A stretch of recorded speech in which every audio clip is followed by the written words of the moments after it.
بسم اللہ الرحمن الرحیم۔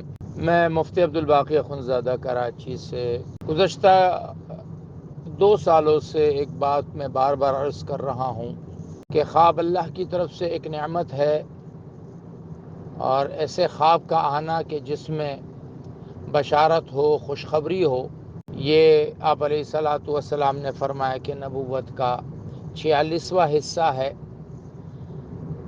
ضرور ایسے خواب دیکھنے کے بعد انسان دیکھنے والے کو خود اللہ کی طرف بہت متوجہ ہونا چاہیے، اپنے آس پاس والوں کو متوجہ کرتے رہنا چاہیے۔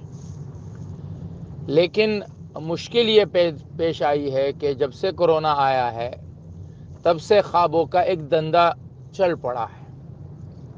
ہر آدمی خواب لے کر مارکیٹ میں آ رہا ہے، میں نے یہ دیکھا تو مجھے یہ دعا بتائی گئی، میں نے یہ دیکھا تو یہ دعا بتائی گئی، اور یوں ایک چہل پہل خوابوں کی شروع ہو گئی، جس سے یہ اندازہ ہونے لگا ہے کہ صادقین اور کاذبین یہ بہت زیادہ مارکیٹ میں آ گئے ہیں۔ اور پھر آپ علیہ الصلاۃ والسلام نے تو خواب، جو جھوٹا خواب آپ علیہ الصلاۃ والسلام کی طرف منسوب کرے، اس کی بھی وعید فرمائی ہے۔ لہٰذا اس طرح کے خوابوں کو بیان کرنے اور پھیلانے سے اجتناب کرنا چاہیے۔ ابھی گزشتہ کچھ دنوں سے افغانستان کے کسی بڑے عالم کے نام سے ایک خواب کو نشر کیا جا رہا ہے۔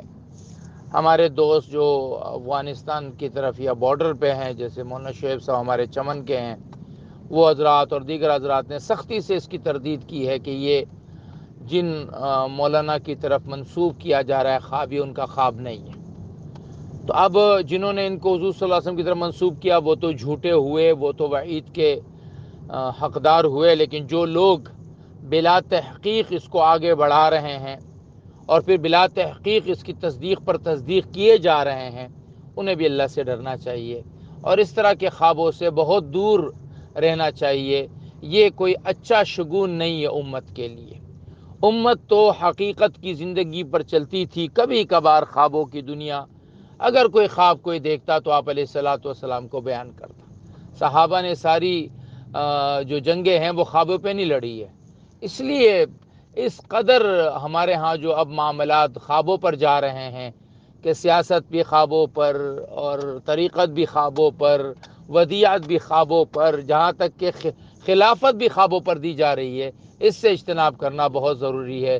اللہ ہم سب کو راہ حق کی ہدایت نصیب فرمائے۔